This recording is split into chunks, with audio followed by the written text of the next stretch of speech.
ဘုရားသခင်ရဲ့ကျေးဇူးတော်ချီးမွမ်းပါတယ်နှုတ်ကပတ်တော်အားဖြင့်သူတို့ကအစဉ်ကျင်ခွန်အားယူဖို့ရန်အတွက်ယောမဩဝါဒစာခန်းကြီး9အပိုင်ငယ်ရှိငါတို့သည်အပြစ်ရှိစဉ်ပင်ခရစ်တော်သည်ငါတို့အတွက်ကြောင့်အသေးခံတော်မူသည်ဖြစ်၍ဘုရားသခင်သည်ငါတို့ကိုအဘယ်မျှလောက်ချစ်တော်မူသည်ကိုငါတို့အားထင်ရှားစွာပြတော်မူ၏ကျွန်တော်ဒီနှုတ်ကပတ်တော်ကတော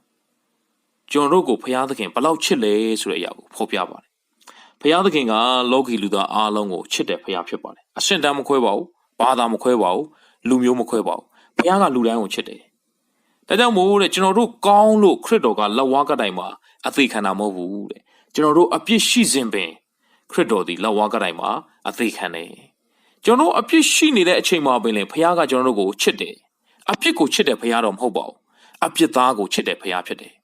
ဘုရားသခင်ကလူဆိုးကိုလည်းချစ်တယ်လူကောင်းကိုလည်းချစ်တယ်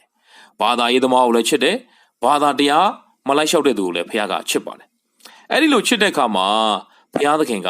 အပြစ်ကိုချစ်တာတော့မဟုတ်ပါဘူးဘုရားသခင်ကအယက်သမားကိုလည်းချစ်တယ်ဘိန်းစားကိုလည်းချစ်တယ်ကောင်းတဲ့သူကိုလည်းချစ်တယ်အတင်းပြောတဲ့သူလည်းချစ်တယ်အတင်းမပြောတဲ့သူလည်းချစ်ပါတယ်အဲ့လိုပြောတဲ့အခါမှာဘုရားကမကောင်းတဲ့အရာတွေကိုဆက်လုပ်ဖို့ချစ်တာမဟုတ်ပါဘူးအဲ့ဒီမကောင်းတဲ့အရာတွေကနေလွတ်မြောက်ဖို့အတွက်ဘုရားကချစ်တာဖြစ်ပါတယ်အပြစ်သားကိုချစ်တယ်ဆိုတာကအပြစ်တွေဆက်လုပ်ဖို့မဟုတ်ပါဘူး။အဲ့ဒီအပြစ်တွေကမလွတ်မြောက်နိုင်တဲ့အပြစ်သားကိုကယ်ဖို့ရန်အတွက်ဘုရားကချစ်ခြင်းဖြစ်ပါတယ်။ဒီနေ့ကျွန်တော်တို့ကိုဘုရားသခင်ဘာကြောင့်ချစ်လဲဆိုရင်တော့ချစ်စရာကောင်းလို့မဟုတ်ပါဘူး။သူဟာချစ်ခြင်းမြတ်တာတော့ရှင်ဖြစ်သောကြောင့်ကျွန်တော်တို့ကိုချစ်ခြင်းဖြစ်ပါတယ်။ဘာအကြောင်းပြချက်မှမရှိဘဲနဲ့ဘုရားကတစ်ဖက်သက်မြတ်တာဖြင့်ကျွန်တော်တို့ကိုချစ်တဲ့ဘုရားဖြစ်ပါတယ်။ကျွန်တော်တို့ကိုချစ်တဲ့အတွက်ကြောင့်အဲ့ဒီဘုရားကလောကကိုဆင်းကြွလာတယ်။တတ်တော်33နှစ်လောကကြီးထဲမှာအသက်ရှင်နေကျွန်တော်တို့လက်ဝါးကတိုင်မှာကျွန်တော်အပြစ်တွေကျွန်တော်မလွန်မြောက်နိုင်တဲ့အပြစ်တွေလက်ဝါးကတိုင်မှာယေရှုခရစ်တော်ဘုရားကအသေးခံပေးပါတယ်။အဲ့ဒီယေရှုခရစ်တော်ဘုရားလောကကိုလာတာဘယ်သူတွေအတွက်လဲလို့မေးရင်ခရစ်ယာန်တွေအတွက်ပဲမဟုတ်ပါဘူး။အဲ့ဒီယေရှုခရစ်တော်ဘုရားကခရစ်ယာန်တွေရဲ့ဘုရားပဲမဟုတ်ပါဘူး။ဘာကြောင့်လဲဆိုတော့ယေရှုလောကကိုလာတဲ့အချိန်က BC4 ဖြစ်ပါတယ်။တတ်တော်33နှစ်ကျော်အသက်ရှင်ပြီးတော့လက်ဝါးကတိုင်မှာအသေးခံတဲ့အချိန်က AD 30ဖြစ်ပါတယ်။အဲ့ဒီ BC4 နဲ့ AD 30အတော်အတွင်းမှာခရစ်ယာန်ဘာသာတရားမပေါ်သေးပါဘူးခရစ်ယာန်ဆိုတာကဘာကြီးပေါ်မှာတယောက်မှမရှိသေးပါဘူး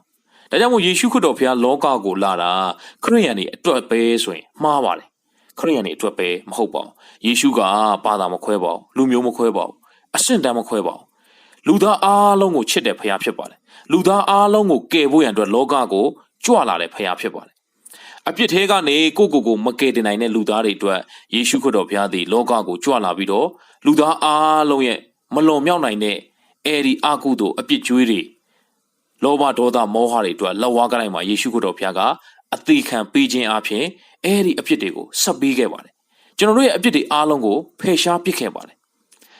လက်ဝါးကတိုင်းမှာအသေးခံပြီးမပြီးသွားဘဲနဲ့3ရက်မြောက်သောနေ့မှာတည်ခြင်းကနေရှင်ပြန်ထမြောက်ခဲ့တယ်တည်ခြင်းကိုအောင်မြင်တဲ့ဘုရားဖြစ်ပါတယ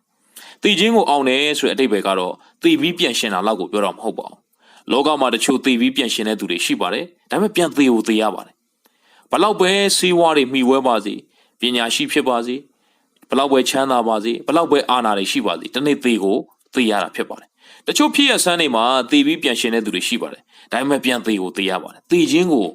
ဘယ်လူသားတဦးတယောက်ကမှမအောင်မြင်ပါဘူးတည်ခြင်းကိုအောင်မြင်တဲ့သူကတော့ကျွန်တော်ကိုကယ်တင်တဲ့ယေရှုခရစ်တော်ဖခင်တပါးတည်းပဲရှိပါတယ်လက်ဝါးကတိုင်းမှာကျွန်တော်အပြစ်တို့အသေးခံပြီးတော့3ရက်မြောက်သောနေ့မှာ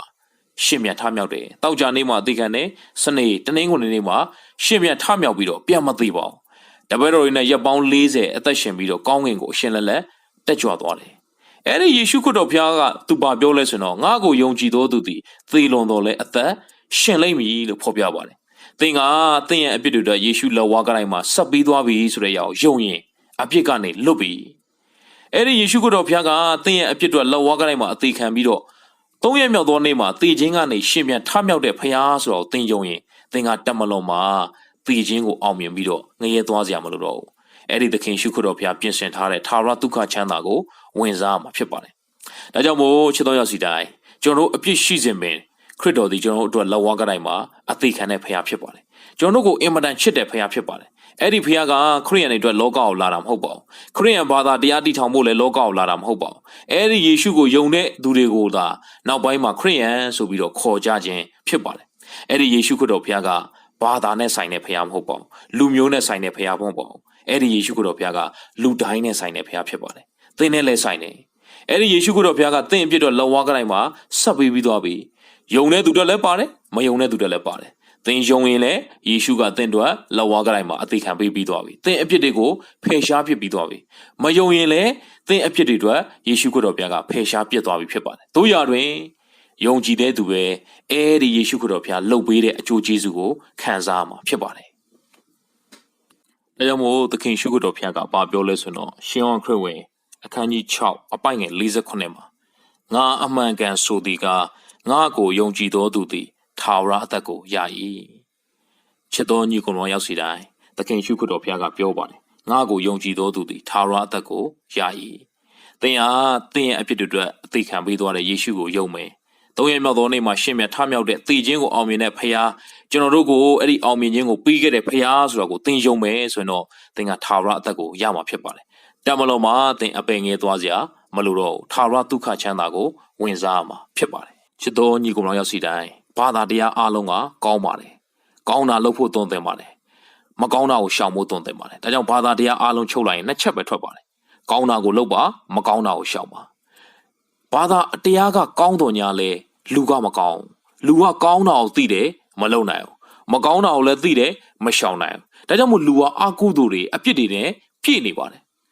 ကောင်းတာကိုသိလျက်မလုပ်နိုင်တဲ့လူမကောင်းတာကိုသိလျက်မရှောင်နိုင်တဲ့လူသားတွေအတွက်ယေရှုခရစ်တော်ဘုရားလောကကိုကြွလာပြီးတော့အဲ့ဒီအပြစ်ကြွေးတွေအတွက်လက်ဝါးကတိုင်းမှာအသေးခံခြင်းအပြင်ဖယ်ရှားပစ်လိုက်တယ်သင်ယုံရင်အပင်ငယ်သွားစရာမလိုတော့မိတ်ဆွေဘာသာတရားကကောင်းပါတယ်လောဘဒေါသမောဟတွေကိုအပြင်ကိုထွက်မလာအောင်ထိန်းထားပေးတယ်ဒါကြောင့်ဘာသာတရားကိုနဲ့ဆိုင်တဲ့ဘာသာတရားကိုလေ့လာလိုက်စားကျင့်ကြံတော်သူဟာအထဲထဲမှာရှိတဲ့စိတ်နှလုံးထဲမှာရှိတဲ့လောဘဒေါသမောဟတွေအပြင်ကိုထွက်မလာတော့ဘူးဘာသာတရားလိုက်စားပြီးတော့တရားကိုကျင့်ကြံတော်သူဟာလောဘမကြီးတော့ဒေါသမကြီးတော့မောဟဆိုတဲ့အမှောင်ဖုံးခြင်းမရှိတော့တို့ရတွင်အထဲထဲမှာရှိတဲ့လောဘဒေါသမောဟကိုကင်းစင်သွားအောင်တော့ဘယ်လူသားတဦးတယောက်ကမှမတတ်နိုင်ပါဘူးထိန်းထားလို့ပဲရတယ်လောဘမကြီးအောင်ဒေါသမကြီးအောင်ကင်းစင်သွားအောင်တော့ယေရှုခရစ်တော်ဘုရားကပဲလုပ်ပေးပါတယ်အဲ့ဒီယေရှုခရစ်တော်ဘုရားကသင်နေခြင်းတို့အပြစ်တို့လက်ဝါးကတိုင်းမှာအသေးခံခဲ့တယ်၃ရက်မြောက်သောနေ့မှာတည်ခြင်းကိုရှင်ပြန်ထမြောက်ခဲ့တယ်ခရိယန်အနေနဲ့ပဲဆိုင်တဲ့ဘုရားမဟုတ်ပါဘူးခရိယန်တွေကိုပဲကယ်တဲ့ဘုရားမဟုတ်ပါဘူးယေရှုခရစ်တော်ဘုရားကလူသားအားလုံးကိုကယ်တဲ့ဘုရားဖြစ်ပါတယ်လူသားအားလုံးနဲ့ဆိုင်တဲ့ဘုရားဖြစ်ပါတယ်ဒါကြောင့်မို့ဘုရားဘက်ကတော့ချစ်လို့ကျွန်တော်ကိုငရဲမကြစေခြင်းတဲ့အတွက်ကြောင့်လက်ဝါးကတိုင်းမှာကျွန်တော်အဖြစ်ကြွေးတွေကိုဆက်ပေးပြီးသွားပြီယုံရင်တော့ကျွန်တော်ကိုလွတ်ပြီးငရဲသွားစရာမလိုတော့ဘူးဒါကြောင့်မို့ကျွန်တော်တို့ကိုချစ်ပြီးတော့လက်ဝါးကတိုင်းမှာအသေးခံပေးခဲ့တဲ့၃ရက်မြောက်သောနေ့မှာတည်ခြင်းကနေရှင်မြတ်ထမြောက်အောင်မြင်ခဲ့တဲ့ယေရှုခရစ်တော်ဘုရားကိုမိမိရဲ့အသက်သခင်ကယ်တင်ပိုင်ရှင်ဖြစ်ယုံကြည်လက်ခံခြင်းအဖြစ်ထာဝရအသက်ဒုက္ခချမ်းသာကိုဝင်စားတော်သူများဖြစ်စေဖို့ဝင်ကားပါလေအားလုံးပေါ်မှာဖျားရှင်ကောင်းကြီးပေးပါစေ